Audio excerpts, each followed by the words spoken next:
पति, पत्नी और नौकरानी। शीतल और अभिमन्यु की शादी को 5 साल हो चुके थे, लेकिन अभी तक उनका कोई बच्चा नहीं हुआ था।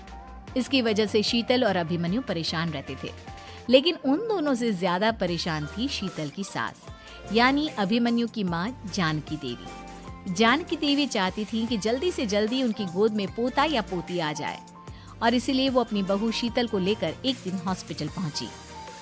डॉक्टर मैडम, जरा ठीक से चेक करके बताइए ना। कई बड़े बड़े डॉक्टर को दिखाया है, लेकिन मेरी बहू माँ ही नहीं बन पाती। मैंने शीतल को बहुत अच्छे से चेकअप किया है। देखिए, बात यह है कि शीतल के अंदर माँ बनने की कैपेसिटी नहीं है। ये आप क्या कह रही हैं डॉक्टर साहब? कोई तो इलाज होगा ना, कोई दवाई दे दीजिए। देखिए, कुछ प्रॉब्लम ऐसी होती है जिनका कोई ट्रीटमेंट नहीं होता। आई एम सॉरी टू से, लेकिन शीतल कभी माँ नहीं बन सकती, क्योंकि उसके यूट्रस में अंदर से ही कुछ प्रॉब्लम है। घर आने के बाद क्या हुआ माँ? कहाँ लेकर गई थी आप शीतल को? अरे कहाँ लेकर जाती, डॉक्टर मैडम के पास ले गई थी, लेकिन तेरी बीवी तो कभी माँ बन ही नहीं सकती। मम्मी जी, इसमें मेरी क्या गलती? अगर अंदर से कोई प्रॉब्लम है तो उसमें मैं भी कुछ नहीं कर सकती।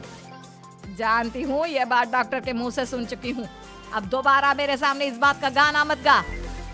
अरे माँ, परेशान होने की जरूरत नहीं है, हम सोचते हैं ना कुछ। अरे क्या सोचेगा तू? जब डॉक्टर कह चुका है कि तेरी बीवी माँ नहीं बन सकती, तो बता क्या सोचेगा तू? कहाँ से लाएगा बच्चा? माँ, ये तो मैं भी नहीं जानता। अभिमन्यु, क्यों ना हम अनाथ आश्रम से एक बच्चा गोद ले आए? क्या फर्क पड़ता है बच्चा हमारा हो या गोद लिया हुआ? आई बड़ी बातें बनाने वाली। क्या फर्क पड़ता है? अरे क्यों फर्क नहीं पड़ता? मुझे इस वंश को आगे बढ़ाने के लिए मेरे बेटे का खून चाहिए, किसी दूसरे का नहीं। लेकिन माँ, आप जानती हैं कि ये अब पॉसिबल नहीं है। मैं कुछ नहीं जानती।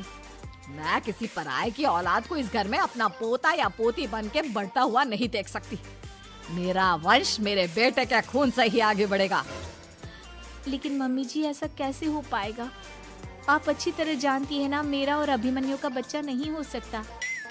तो मैं अपने बेटे की दूसरी शादी करवाऊंगी, और अपनी दूसरी बीवी से ये मुझे बच्चा पैदा करके देगा। ये आप क्या कह रही हैं माँ? मैं किसी और से शादी नहीं करने वाला। मेरे रहते हुए आप अभिमन्यु की शादी किसी और से करवाएंगी? मम्मी जी, आप ऐसा कैसे कर सकती हैं? तू बस देखती जा बहू, मैं ऐसा कैसे कर सकती हूँ। कुछ दिनों के बाद, अभिमन्यु, मैंने तेरे लिए लड़की ढूंढ ली है। माँ, मैं आपको कितनी बार समझाऊं? मुझे किसी से शादी नहीं करनी है। पहले मेरी बात सुन। ये जो चमेली है ना, हमारे घर में काम करने आती है, वो तुझसे शादी करने के लिए तैयार है। मम्मी जी, आप अभिमन्यु की शादी एक नौकरानी के साथ करवाएंगी? वो इसलिए क्योंकि चमेली दिखने में बहुत खूबसूरत है, बच्चा भी सुंदर ही होगा। मम्मी जी, लेकिन एक बच्चे के लिए अपने बेटे की शादी नौकरानी के साथ करवाना, क्या ये सही है? अगर अभिमन्यु ने शादी नहीं की ना, तो मैं अपनी जान दे दूंगी। अब देख लो, अगर तुम्हें अपनी माँ की जान प्यारी है तो तुम्हें इस नौकरानी के साथ शादी करनी ही होगी। इस तरह जानकी देवी अपने बेटे अभिमन्यु की शादी नौकरानी चमेली के साथ करवा देती है। कुछ दिनों के बाद, नौकरानी से मालकिन बन के तो मजा आ गया। अब तो मैं इस घर की मालकिन हूँ। देखो, अपने आप को ज्यादा मालकिन समझने की कोशिश मत करो। एक बार तुम्हारा और अभिमन्यु का बच्चा इस दुनिया में आ जाए, उसके बाद तुम इस घर से हमेशा के लिए चली जाना।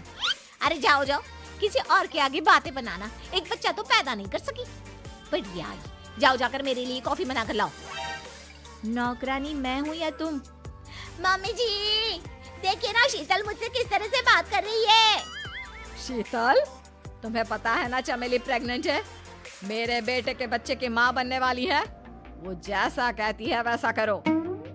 लेकिन मम्मी जी, वो मुझे नौकरों की तरह ट्रीट कर रही है। अरे तो करेगी ना, वैसे भी बहू तुम हो किस काम की? एक बच्चा तो पैदा नहीं कर सकती।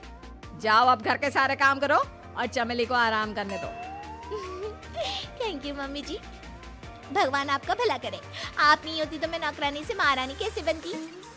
देखो, तुम्हें जो चाहिए सब मिलेगा। खूब खाओ पियो, मजे की जिंदगी जियो, लेकिन बस मुझे एक बच्चा पैदा करके दे दो। कुछ दिनों के बाद, मम्मी, बच्चे के लिए आपने मेरी शादी चमेली के साथ करवा तो दी, लेकिन दिन और रात का चैन मिट गया है। सारा दिन शीतल और चमेली की बहस चलती रहती है। अब शीतल को इस घर में रखने से क्या होगा? मैं तो कहती हूँ उसे घर से निकाल दो, है भी किस काम की। मैं ऐसा नहीं कर सकता माँ, वो मेरी पत्नी है, उससे बहुत प्यार करता हूँ मैं। तुम्हारी पत्नी चमेली है, चमेली, उससे प्यार करो। अरे तुम्हारे बच्चे को जन्म देने वाली है वो। अभिमन्यु, मैं खुद ही इस घर से चली जाती हूँ।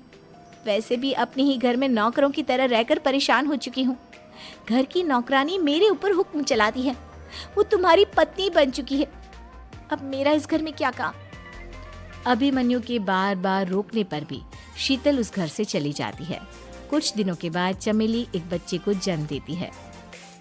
भगवान ने मेरी सुन ली, मेरे बेटे का घर भर गया, उसका अपना बच्चा इस दुनिया में आ गया। मम्मी जी, बच्चे को हाथ लगाने से पहले मेरी एक शर्त तो सुन लो। तुम कहना क्या चाहती हो चमेली? आपकी मम्मी को बहुत शौक था ना अपने पोते को खिलाने का। अब देखो, इस दुनिया में हर चीज की कोई ना कोई कीमत तो होती है। तुम अपनी आधी प्रॉपर्टी मेरे नाम कर दो, बच्चा तुम्हारे नाम।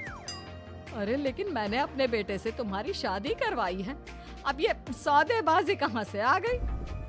जो औरत अपनी बहू को घर से निकाल कर एक नौकरानी के साथ अपने बेटे की शादी करवा दे, वो तो सौदेबाजी कर ही सकती है ना। उसका कैसे भरोसा कर सकते हैं? मुझे बस आप लोगों की प्रॉपर्टी चाहिए, उसके बाद ही बच्चे को आप हाथ लगा सकते हैं। मैंने कहा था ना मम्मी, आप गलत कर रही हैं। देखिए, उसका नतीजा आपके सामने है। जब शीतल को पता चलता है कि अभिमन्यु और चमेली का बच्चा दुनिया में आ गया है, तो वो अपने घर पहुंचती है। अभिमन्यु, कहाँ है आपका बच्चा? क्या मैं उसे देख सकती हूँ? कुछ भी मत पूछो शीतल, माँ की हुई एक गलती हम लोगों पर भारी पड़ रही है। वो नौकरानी अपनी औकात पर आ गई है और अब हमसे अपनी आधी प्रॉपर्टी मांग रही है, वो भी बच्चे के बदले में। एक बात कहूँ अभिमन्यु, आप उससे कुछ भी देने से मना कर दो। अरे कैसी बात कर रही हो? मेरे बेटे की औलाद है उसके पास, ऐसे कैसे मना कर दे? मम्मी जी, वो अभिमन्यु का बच्चा नहीं है, वो चमेली और उसके बॉयफ्रेंड का बच्चा है। ये तुम क्या कह रही हो शीतल? ये देखिए वीडियो, चमेली और उसका बॉयफ्रेंड आपस में बातें कर रहे हैं कि उन दोनों ने मिलकर आपको बेवकूफ बनाया है और अब इस बच्चे के बदले आपसे प्रॉपर्टी भी हड़प लेंगे। हे भगवान, ये मुझसे क्या हो गया? ना तो बच्चा मिला और अपने बेटे की नौकरानी के साथ शादी करवा दी सो अलग। अब क्या होगा?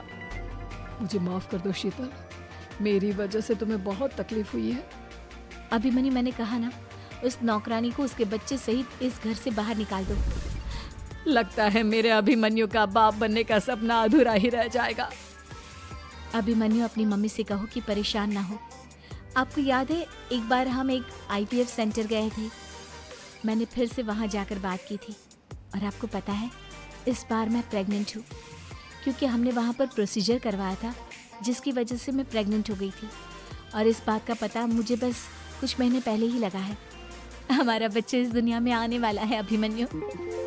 मुझे माफ कर दो शीतल बहू, मुझसे बहुत बड़ी गलती हो गई।